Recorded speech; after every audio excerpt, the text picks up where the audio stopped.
செலவுல இப்படி சுத்த விட்டுருக்கானுல, இவன் லேசப்பட்ட அளவா இருப்பான். இதை கண்டுபிடிச்ச எவ்வளவு பெரிய மூளை இருக்கு. அவன் நம்ம பார்த்தது இல்ல, பார்க்காட்டாலும் பார்க்கலங்கிறதுனால இந்த ஃபேனை தன்னால உண்டானு சொல்ல போறோம்? சொல்ல மாட்டோம். ஃபேனை பார்க்கிறோம், இந்த ஃபேன்ல உள்ள வல்லமையை பார்க்கிறோம். இதை கண்டிப்பா ஒருத்தன் செஞ்சிருக்கணும். அதுவும் லேசுப்பட்டவன் செஞ்சிருக்க முடியாது, கொஞ்சம் விவரமான ஒருத்தன் செஞ்சிருக்கணும். நான் இங்க பேசுறேன், அங்க உள்ள ஒரு பெட்டியில வருது, அதை பாக்குறீங்க. இது இங்க அங்க பேசுறான், இங்க வருது. எப்படி இது இந்த பெட்டிக்குள்ள இருக்கிறான் அவன், இவன் எப்படி இந்த பெட்டிக்குள்ள வந்தான்? டிவி பெட்டியை சொல்றேன் அப்படின்னு சொல்லி சிந்திக்கிறீங்களா? அப்ப உங்களுக்கு என்ன தெரியுது? இந்த பெட்டியை தயாரிச்சவன் ஒருத்தன் இருக்கிறான்.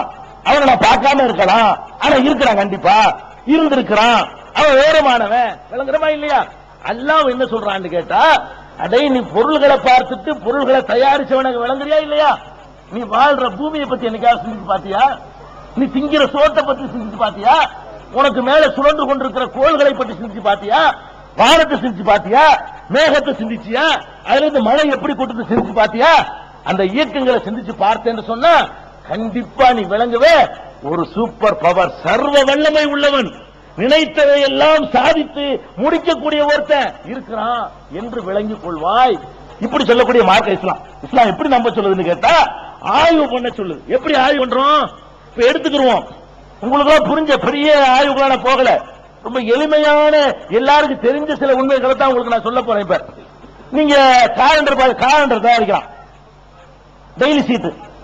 அதுல எடுத்து பாத்தீங்கன்னா என்னைக்கு சூரிய கிரகணம் ஏற்படும், என்னைக்கு வால் நட்சத்திரம் வரும், சந்திர கிரகணம் என்னைக்கு ஏற்படும், இதெல்லாம் உங்க காலண்டர்ல நீங்க பாக்குறீங்க. பிப்ரவரி மாசத்துல எடுத்து பார்த்தா பிப்ரவரியில என்ன நடக்கும் அவ்வளவு போடுவான், மார்ச்ல என்ன நடக்கும் இன்னைக்கு பார்த்து சொல்ல முடியுது. அப்ப இன்னென்ன மாசத்துல இன்னென்ன மாற்றங்கள் ஏற்படும் என்பதை மனுஷன் சொல்றான். எப்படி சொல்றான்? எதனால சொல்ல முடிஞ்சிச்சு? அது ஒரு சீரான ஒரு இயக்கத்துல உலகம் இயங்குறதுனால சொல்ல முடிஞ்சு. உலகத்தினுடைய இயக்கம் இருக்குத தாறுமாறா ஓடல, கண்ணா பின்னாண்டு ஓடல, ஒரே சீரா ஒரே மாதிரி ஒரு திட்டமிட்ட ஒரு பாதையை வகுத்துக் கொண்டு அந்த பாதைக்குள்ளேயே திருப்பி திருப்பி திருப்பி திருப்பி சுழன்று கொண்டிருக்கிற காரணத்தினாலதான் எப்பப்ப என்ன வருங்கிறத 2001 இன்னைக்கு இருக்கிறோம், 3001 எத்தனை சந்திர கிரகணம் வரும் இன்னைக்கு சொல்ல முடியும். இன்னைக்கு சொல்ல முடியும், சொன்னபடி நடக்கும். 3001 எத்தனை சூரிய கிரகணம் வரும் சொல்ல முடியும். அது எந்தெந்த ஊர்ல தெரியும் சொல்ல முடியும். எவ்வளவு நேரத்துக்கு தெரியும் சொல்ல முடியும். எந்த ஊர்ல எவ்வளவு வினாடி நீடிக்கும் அது சொல்ல முடியும். கொஞ்சம் சூரிய கிரகணம் எந்த ஊர்ல சொல்ல முடியும். எந்தெந்த ஊருக்கு சூரிய கிரகணம் தென்படாது சொல்ல முடியும். எப்போ சொல்ல முடியும்? 3001 நடக்கக்கூடியத இன்றைக்கு நம்மால் சொல்ல முடியும். அந்த அளவுக்கு இந்த கணிதங்களை கருத்து வச்சிருக்கான் மனுஷன். எதனால சொல்ல முடியுது? அதான் நீங்க சிந்திக்கிறீங்க. எதனால சொல்ல முடியுது? இந்த சூரிய சந்திர ஓட்டங்கள் இருக்குது, அதனுடைய ஓட்டங்கள் ஒரு சீரான ஒரு தூரத்தை எல்லாம் கணக்கு பண்ணி வச்சிருக்கான். அந்த ரூட்ல தான் அது ஓடிக்கிட்டே இருக்கும். ஜனவரியில இந்த 90 ஜனவரியில இங்க இருக்கும், 91 ஜனவரியில இங்க இருக்கும், 94 வருஷத்துக்கு ரவுண்ட் பண்ணிட்டு வருது. அப்ப அந்த மாதிரி லீப்பு சாதா வருஷம் போய்க்கிறான். ஒரு 4 வருஷம் முடியும் பொழுது பழையபடி அதே மாதிரியான ரொட்டேஷன் நோக்கி இந்த பூமி திரும்பிடுது. அதனாலதான் ஒவ்வொரு நாளுடைய தொழுகை நேரத்தை இன்னைக்கே கணிக்கிறோம். என்னென்ன சந்திரத்துல மாறுதல் ஏற்பட போகுதோ அதையெல்லாம் கணிக்கிறோம். அப்ப இதுல நம்ம என்ன விளங்கணும்னு கேட்டா, இது இயற்கையானது இல்ல, இது தற்செயலானது இல்ல. எவனோ ஒருத்தன் திட்டமிட்டு இயக்கி கொண்டிருந்தால் அது எப்படி நடக்குமோ அப்படி நடக்குது. இன்னும் சொல்ல போனா எல்லாத்துக்குமே ஈர்ப்பு விஷயங்க. நம்ம இருக்கிற பூமி இருக்குல்ல, பூமி என்ன தூண் போட்டு நட்டி வச்சிருக்குதா? இல்ல, அது ஒரு உருண்டை, அந்த இடத்துல நிக்குது. நம்ம வாழக்கூடிய பூமி இருக்குத, பூமியும் தண்ணியும் சேர்ந்து ஒரு கோள், அது உருண்டை. அந்த உருண்டையில நம்ம இருக்கிறோம். அந்த உருண்டைக்கு மேலேயோ கீழேயோ வலப்பக்கமோ இடப்பக்கமோ எந்த குடிமானமும் கிடையாது. அது பாட்டுக்கு அந்த இடத்துல நிக்குது. நீங்க வாழக்கூடிய பூமி, நீங்க பார்க்கிற சந்திரன் அதை நம்ம வானத்தில் கொண்டு பறிச்சு வச்சிருக்குதா? இல்ல, அது ஒரு ரவுண்டா அது ஒரு பக்கத்தில் நின்றுட்டு இருக்குது. சூரியன் இருக்குது, அது ஒரு பக்கம் சும்மா நிக்குது. எத்தனையோ கோள்கள் இருக்கு, செவ்வாய் இருக்கு, சுக்கிரன் இருக்கு, வியாழன் இருக்கு, சனி இருக்குது. எல்லா கோள்களும் கிரகங்களுமே என்ன செய்யுதுன்னு கேட்டா ஒவ்வொரு பக்கத்துல அப்படி இழுத்து வச்ச மாதிரி நிக்குது. நின்றுகிட்டு கூட இல்ல, சுழலுது. நின்று கொண்டது போட இல்லாம அது சுழலுது. சுழல்றது மாத்திரம் இல்ல, சுத்துது. ஒண்ணு இன்னொரு சுத்துது, அது இதை சுத்துது. பூமி போய் சூரியனை சுத்துது, சந்திரன் பூமியை சுத்துது, பூமியை சுத்திக்கிட்டு பூமியோட சேர்ந்துக்கிட்டு சந்திரனை சூரியனை சுத்தி முடிச்சிருது. இப்படி எல்லாம் உன்னோட உனக்கு கண்ணா பின்னாடி சுத்திக்கிட்டு இருக்குங்க. சுத்திக்கிட்டு இருக்கும் போது சூரியனுக்கு ஈர்க்கிற சக்தி எல்லாம் கொடுத்திருக்கிறான். நிலவுக்கு ஈர்க்கிற சக்தியை கொடுத்திருக்கிறான், பூமிக்கு ஈர்க்கிற சக்தியை கொடுத்திருக்கிறான். மேல இருந்து இப்படி போட்டா கீழே விழுற காரணம் என்னன்னு சொன்னா நியூட்டன் விதின்னு சொல்லி போடுவீங்க, புவி ஈர்ப்பு விசைன்னு. இது எல்லா கோள்களுக்கும் கொடுத்திருக்கான் அல்லாஹ். இப்ப பூமியோட ஈர்ப்பு விசை இருக்குல்ல, இப்ப இருக்கிற சக்தியில ஒரு 5% கூடுனுச்சுன்னு வைங்க, பூமி இழுக்கக்கூடிய சக்தி கொஞ்சோடு அதிகமாச்சுன்னு வைங்க, புஷ்ஷுன்னு சந்திரனை இழுத்து போடும். சந்திரனை இழுத்து வந்து முட்டுனா என்ன ஆகும்? சந்திரன் வேகமா வந்து கீழே ஆட்டினதுலயே 1,00,000 பேரை காணாம அது ஓட்டி வந்து விட்டா என்ன ஆயிருக்குங்கிற லேசா அப்படி ஒரு சுடுதானங்க சுண்ணா அல்ல 1,00,000 பேரை காணாங்கிறான். அப்ப அங்க இருந்து சந்திரன் வேகமா வந்து இடி இடிச்சு சொன்னா தூள் தூளா பூமி செதறி போயிடாதா? செதறி போகல. இதனுடைய பவர் எவ்வளவு அதுக்குள்ள இருக்குது. சந்திரனுக்கு இருக்கிற சக்தி இருக்குது. அதனால கடற்கரைக்கு போனீங்கன்னு சொன்னா அந்த பௌர்ணமி அன்னைக்கு கடல் தண்ணியும் மேல ஏறிடும். அது இழுக்கிற இழுப்புல கடல் தண்ணி வெளிச்சதோட இருக்குதா, கடல் தண்ணி வந்து கொஞ்சம் கரை முன்னாடி வெளியாந்துடும். பௌர்ணமி அன்னைக்கு கடற்புற அன்னைக்கு பாத்தீங்கன்னா கடல் தண்ணி தள்ளி கிடக்கும். ராத்திரில போய் பார்த்து டெஸ்ட் பண்ணலாம் நீங்க. பூமியை பிடிச்சி அது இழுக்குது. பவரோட இழுக்கும் பொழுது அந்த பூமியை மொத்தமா தூக்குற அளவுக்கு சக்தி இல்ல, கொஞ்சம் தண்ணியை தள்ளுற அளவுக்கு சக்தி இருக்குது. இழுத்தோன்னு என்ன செய்ய, தண்ணி அப்படியே நெருங்கி கரைய கொஞ்சம் தண்ணி உடையாந்துருது. இந்த காட்சியை பாக்குறீங்க.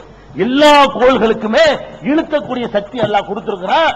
எவ்வளவு தூரத்தை காந்தம் இருக்குங்க, இந்த பக்கம் ஒரு காந்தம், இந்த பக்கம் ஒரு காந்தம், நடுவுல ஒரு இரும்பு.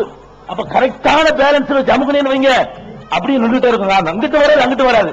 ஒரு பக்கம் பவர் அதிகமாச்சுன்னு வைங்க, அந்த பக்கம் ஓடி போய் இந்த இரும்பு அடிச்சிடும், அந்த காந்தத்துல போய் ஒட்டிடும். அப்படி வராம காந்தத்தை போட்டு இழுத்த மாதிரி இந்த பக்கம் பூமியை சூரியன் இழுக்க, அந்த பக்கம் சந்திரன் இழுக்க, இந்த பக்கம் சனி இழுக்க, எல்லா இழுவை சமமான கோணத்தை வச்ச உடனே உன்னுக்கு போக முடியும். இந்த பூமிக்கு அந்த வட்டத்தில் நின்றுகிட்டே தான் இருக்கு. அது சுத்த வர செய்யுது, சுத்திக்கிட்டே வருதே தவிர அந்த டிஸ்டன்ஸ் கூடல குறையல. அந்த மாதிரி ஒரு அற்புதமான ஏற்பாடு பண்ணி இருக்கிறது வந்து தற்செயலா இயற்கையா? இவ்வளவு செட்டப் யாருக்கு பண்ண முடியும்? எவனோ ஒருத்தன் இருந்ததை பண்ணிருக்கிறான். இல்லன்னா இப்படி நடக்காது உங்களுக்கு விளங்கலையா? அதனாலதானுங்க 70 வருஷத்துக்கு வால் நட்சத்திரம் ஹாலி நட்சத்திரம் வருதுங்களா, 80 வருஷத்துக்கு ஒருக்கா இது வரும் அது வருங்கிறான். அதெல்லாம் எப்படி சொல்ல முடியுது? எல்லா கோள்களுக்கும் அதனுடைய வேகம் வரைக்கும் லிமிட். இன்னைக்கு மனுஷன் பூமி எவ்வளவு வேகத்துல சுத்துன்னு சொல்றான், சந்திரன் எவ்வளவு வேகத்துல சுத்துன்னு சொல்றான். என்னதுனால சொல்றான்? ஒரே சீரா இருக்கனால சுத்துறான். நீங்க பஸ்ல ஏறி போறீங்க, ஒரு டிரைவர் எத்தனை கிலோமீட்டர் வேகத்துல ஓட்டுறாரு உங்களுக்கு சொல்ல முடியாது. ஏன்? எத்தனை ஓட்டுவாரு? 90க்கு போவாரு, 60க்கு வருவாரு, அப்புறம் 40க்கு வருவாரு, அப்புறம் 10க்கு கொண்டு வருவாரு, சர்றன்னு பூரா 40க்கு தள்ளுவாரு இல்லையா? திடீர்னு பிரேக் அடி சடன் பிரேக் அடிப்பாரு, போய் முட்டுவீங்க, ஸ்பீடா இல்லாம போகும். அப்படி ஓட்டுறான்ல. அடே மனிதன் பாதி ஓட்டுற பஸ்ல ஏறி உட்கார்ந்துக்கிட்டு எத்தனை கிலோமீட்டர்ல ஓட்டுறான்னு உனக்கு சொல்ல முடியல. ஆனா இங்க உட்கார்ந்துட்டு பூமி எத்தனை கிலோமீட்டர் வேகத்துல சுத்து நீ சொல்ற, அதுக்கு என்ன அர்த்தம்? அது எவ்வளவு நுணுக்கமா ஒருத்தன் ஏற்றிக்கிட்டு இருக்கிறான். எவ்வளவு இந்த பேனு ஒரே சீரா சுத்தம் சொல்ல முடியுமா? திடீர்னு 180க்கு போச்சு பவர் சொன்னா இதனுடைய வேகம் முக்காவாசி காணும். 230 அடிச்சுட்டு வைங்க, அது பிச்சுக்கிட்டு போகும். அப்ப இந்த இருக்கிற பேனு என்ன வேகத்துல சுத்துன்னு உன்னால சொல்ல முடியாது. வோல்டேஜ் ஏறும் போது இறங்கும் போதும் அதுக்கு தகுந்த மாதிரி போயிடும், அதுக்கு தகுந்த மாதிரி கூடும் குறையும். இந்த பேனுடைய வேகத்தை உனக்கு சொல்ல முடியல, இந்த லைட்டினுடைய ஒளியுடைய வேகத்தை உனக்கு சொல்ல முடியாது. ஆனா எதை சொல்ல முடியுது? சூரியனுடைய வேகத்தை உனக்கு சொல்ல முடியுது, சந்திரனின் சுழற்சி வேகத்தை சொல்ல முடியுது, செவ்வாயின் சுழற்சியை சொல்ல முடியுது, பூமியை சொல்ல முடியுதுன்னு சொன்னா அதற்கெல்லாம் திட்டமிட்ட ஒரு லிமிட். இத்தனை வினாடியில இத்தனை கிலோமீட்டர் தான் நீ கடக்கணும், அவ்வளவுதான் கிடக்குது. அதை தாண்டி கிடக்க மாட்டேங்குது. தாறுமாறா இயற்கை இருக்குன்னு சொன்னா இவ்வளவு சிஸ்டமேட்டிக் இருக்க முடியாது. ஒரு கண்ட்ரோல் புத்தி உள்ள ஒருத்தர் கண்ட்ரோல் பண்ணா மாத்திரம் தான் இந்த மாதிரியா நடக்க முடியும் என்று சொல்லி இஸ்லாம் அதை நமக்கு சிந்திக்க சொல்லுது. நீங்க எல்லாம் பார்த்திருப்பீங்க, கன்னியாகுமரிக்கு போயிருந்தீர்கள்னா காந்தியுடைய அந்த அஸ்தி வச்சிருக்கான், பார்த்திருக்கீங்களா? கன்னியாகுமரிக்கு போனீங்கன்னா காந்தியை எரிச்சாங்கல்ல, இந்து மதத்தில் எரிச்சு போடுவாங்க. எரிச்ச சாம்பலை கொண்டு போய் ஒவ்வொரு இடத்திலையும் புனிதமான இடங்கள் சொல்லி வைத்திருக்கிறாங்க. அதுல ஒரு சாம்பல் வந்து ஒரு சட்டியில சாம்பலை போட்டு கலசத்துல போட்டு அதை கொண்டாந்து கன்னியாகுமரியில காந்தி மண்டபத்தில் வச்சிருக்கிறாங்க. கன்னியாகுமரிக்கு போனா நீங்க பார்க்கலாம், அந்த காந்தி மண்டபத்தில் அந்த சாம்பல் இருக்கு, அஸ்தி கலசம்னு சொல்லுவாங்க. அதாவது காந்தியுடைய சாம்பல் இருக்கு. அதுல மேல என்ன பண்ணிருக்கிறான்னு கேட்டா டூம் இருக்கு, ஒரு டூம். அந்த டூம்ல ஒரு ஓட்டை போட்டிருக்கான். அந்த ஓட்டை எப்படி போட்டிருக்கான் தெரியுமா? ஒரு சைடான இப்படி நேர இப்படி போடாம ஒரு கிராஸா இப்படி கிராஸா போட்டிருக்கான் ஓட்டைய. இப்படி இருக்கக்கூடிய டூம்ல இப்படி ஓட்டையை போட்டிருக்கான், ஓட்டை போட்டு விட்டுருக்கான். அந்த ஓட்டை வழியாக சூரியன் வந்து வரவே செய்யாது, ஒரு நாளைக்கு வராது. ஒரே ஒரு நாள் வந்து என்ன செய்யும், அக்டோபர் 2ஆம் தேதி கரெக்டா அந்த சாம்பல்ல வந்து சூரிய வெளிச்சம் படும். அந்த ஓட்ட வழி, அந்த ஓட்டைக்கு நேரம் சூரியன் வரும். அக்டோபர் 2ஆம் தேதி 12 மணிக்கு நீங்க போனீங்கன்னு சொன்னா அன்னைக்கு என்ன செய்யும், அந்த சூரியனுடைய வெளிச்சம், வெயில், நேரடியா வெயில் அந்த ஓட்ட வழியா வந்து அந்த சாம்பல்ல படும். அதுக்கு முத நாளும் படாது, அதுக்கு அடுத்த நாளும் படாது, 364 நாளைக்கு படாது. அந்த ஒரு டேட்ல மட்டும்தான் படும்.